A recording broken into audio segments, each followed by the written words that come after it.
I'm Gerardo del Valle. I'm a video producer and video journalist at ProPublica, and I've covered immigration both in the US, Central America, and Mexico for almost a decade now. My name is Perla Trevizo. I'm a reporter with the ProPublica Texas Tribune Investigative Initiative. I've been covering immigration and border issues for more than a decade in different parts of the US and the world.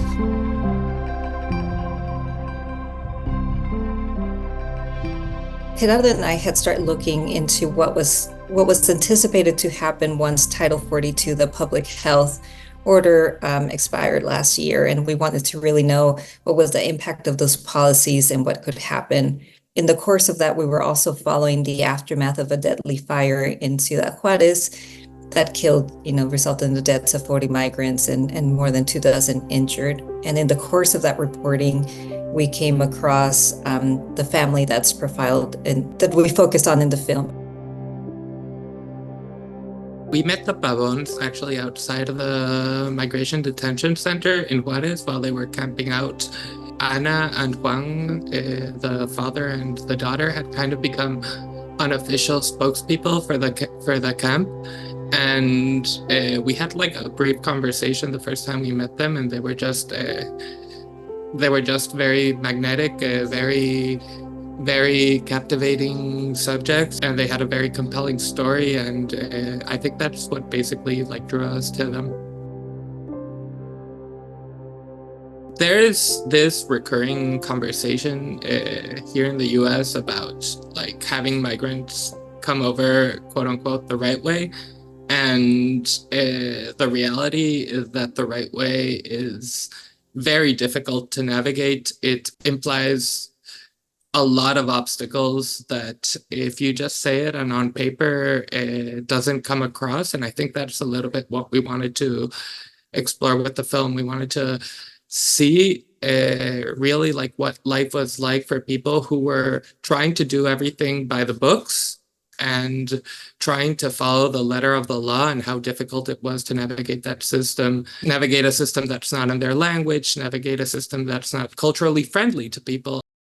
And I'll just add, too, for viewers, the families going through this, using this mobile app, right? What we're trying to show is the use of this mobile app called CBP1, and some of the victims of the fire had been precisely trying to do that when they were swept up by Mexican immigration officials. And when we reach out to the White House and the administration for comment, the response is that this is a kind of a reminder of why people need to be coming the right way, the using the legal pathways. And I think with this film, you really get to see that the CBP1 app is still in place, that is still the primary way that people are being asked to enter the US, to ask for asylum. And you can see the challenges that even after the tragedy of the fire, you still see the challenges that families like the Pavons are going through.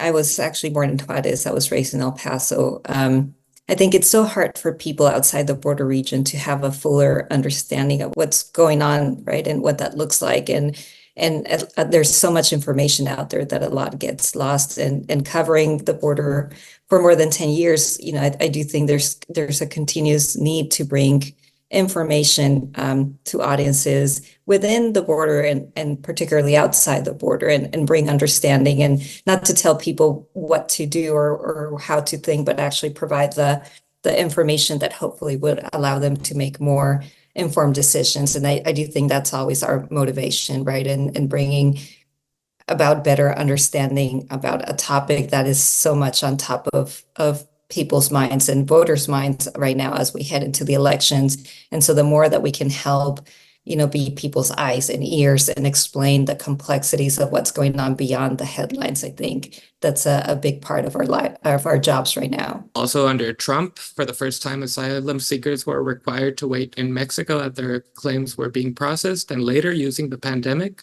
many, regardless of their nationality, were immediately expelled to Mexico. Basically leaving them stranded in cities that weren't prepared to handle them. Juarez, like the fire in Juarez, is a result of that lack of infrastructure and logistics for cities to be able to receive the amount of people who do end up coming. I wanted to understand the long-term effects on the people who were there and who were forced to navigate these changes and for the most part weren't even aware they were happening. Well, I hope the film serves as a window for people who, as Perla was mentioning, who aren't from the border region to really understand what's going on the ground. These are people who have traveled a whole continent in search of asylum, and they're running up to these barriers that just trap them in border cities. I think one of the things that Gerardo accomplishes through this film is also to show that the issue doesn't begin or end at the border, right? I mean, it starts in people's countries, sometimes thousands of miles away, like the Babons who travel from Venezuela. And then we chronicle, like Gerardo chronicles their journey beyond beyond El Paso, right? They cross El Paso, they go through this months of living on the streets in Mexico, traversing Mexico, and then they finally get the appointment, and that's not the end by any means of their journey, right? So I think what Gerardo captured really well, and that I think should be part of this broader discourse around immigration, is that the border is not where it begins or ends, and where we're talking about solutions and policy decisions that lawmakers or the communities need to be part of, that you need to be thinking beyond cities like El Paso and Juarez and come up with solutions that address the actual issues that we see in their case, from New York to Denver to San Antonio. I mean, it's really, I think, a really good way to remind people of how we need to think about this more holistically and not just zero in on the border as we tend to do.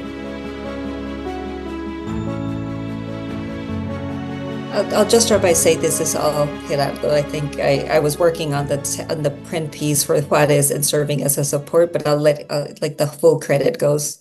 I was just his support and backup, but I'll let Gerardo take it. Like, it's all him. Oh, like I disagree with that, Perla, but thank you. I mean, working with people in mobility is extremely complicated. One of the things while I'm thinking of this is just that, like, even though capturing their experience might be our priority, like for them, communicating what their plans are and plans that are constantly changing is definitely not their priority. And I feel one of the biggest challenges we had would be like we would have a hard time just like learning what the updates of their life was. Like, I would be in constant contact with them, but then suddenly, like from one day to the other, it would be like, oh, we're gonna move cities, or oh, we got the appointment. So there was a lot of like not that much planning and just a lot of like just hustling to get stuff done at the last moment. Fortunately, like the team at ProPublica, the support at ProPublica is amazing, and also just being able to discuss stuff over with like Perla and some of my other editors for this piece is invaluable, and I feel that's like mostly where the teamwork came.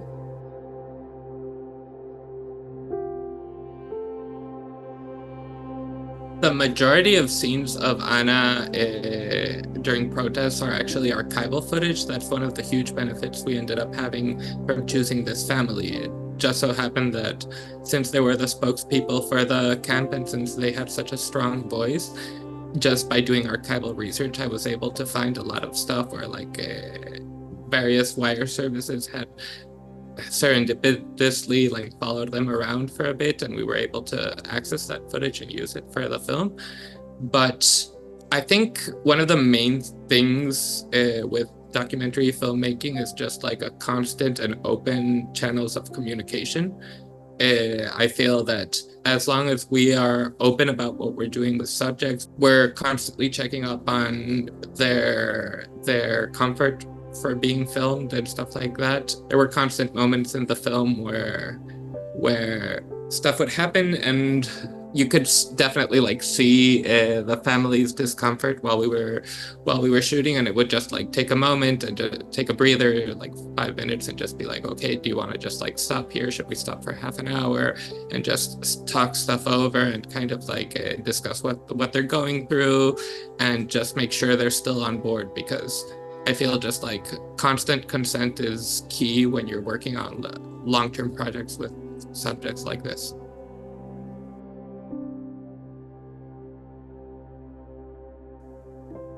I think for me at least, it's kind of like be up to date with the news, but also don't let it overwhelm you. Like there's a lot of punditry in this country, and like basically I feel there's a bit of a loop where journalists fall into these like talking points from political pundits.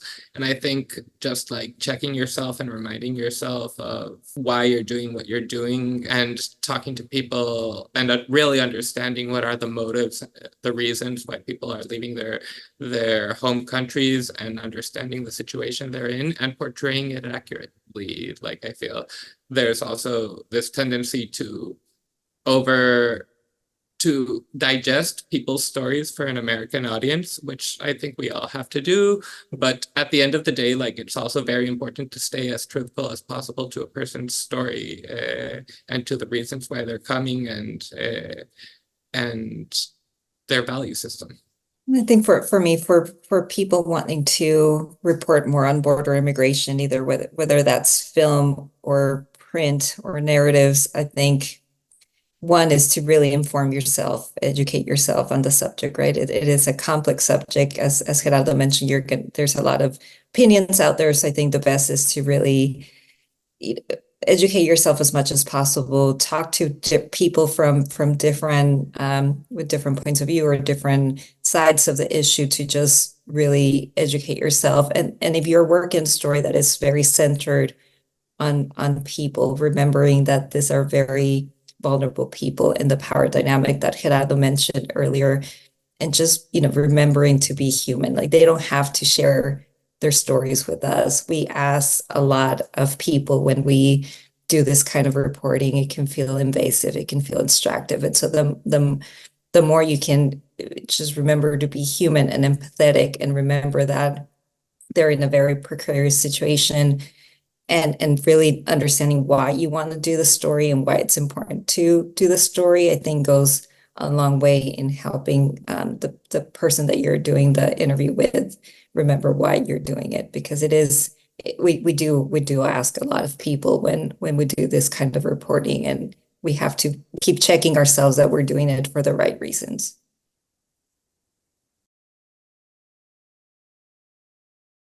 The family is still in Denver. They're still trying to get there north in the city.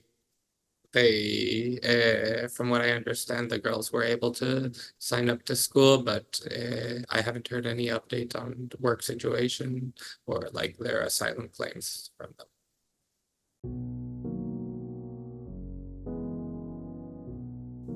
So Gerardo and I are still working together. We're working on another project, focusing still in Texas and the issue of the elections and border immigration, but more broadly, ProPublica as a whole this year is focusing on immigration and the impacts not only on the people who are coming, but also the communities, the receiving communities from different points of view in different parts of the country. I don't know if you can add something, Gerardo.